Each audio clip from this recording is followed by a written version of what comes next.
It's not just about simple peer pressure.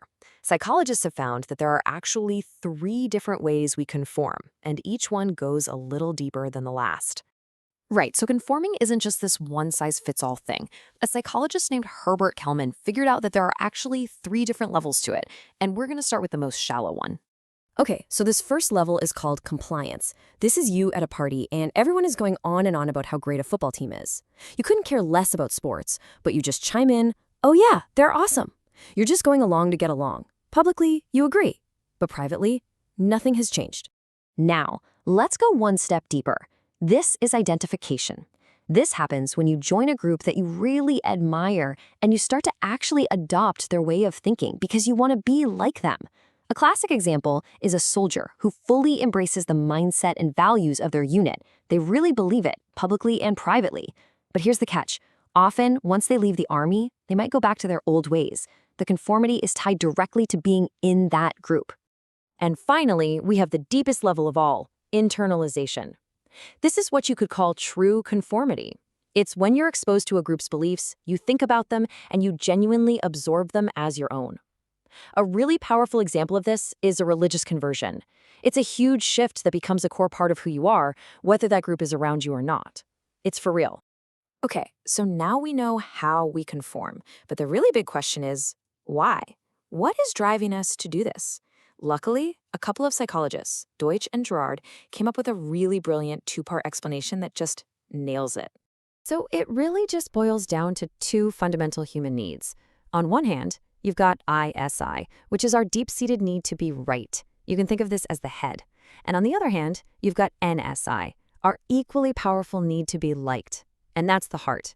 So ISI is all about looking for the correct information. But NSI, that's about getting people to accept you and not push you away. I mean, think about teenagers and smoking. Most of them know it's bad for them, they have the right information, but they do it anyway to fit in.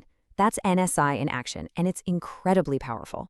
And here is a perfect everyday example of informational social influence. Picture this. You're at a super fancy dinner, and there are like a million forks next to your plate. What do? You sneak a look at the person next to you, right? You see which one they pick up. It's a confusing situation, so you trust that the group knows what's up.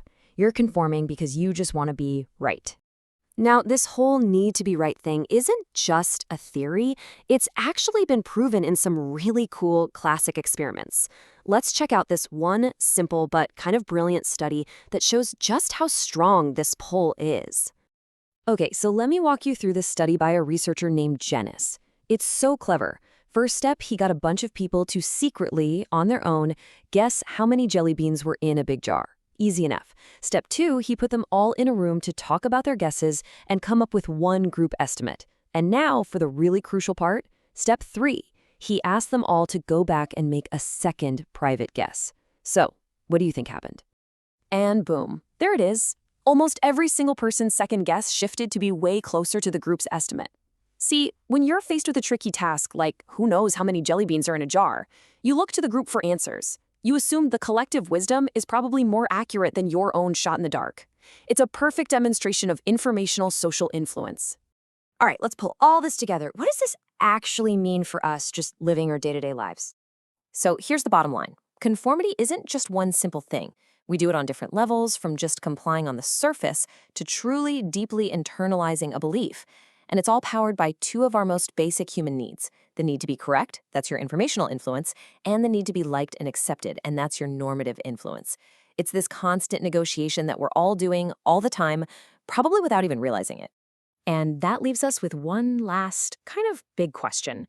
We've seen just how powerful the pull of the group really is. So if we are all so hardwired to conform, what does it actually take to stand your ground, to be that lone voice and resist all that pressure?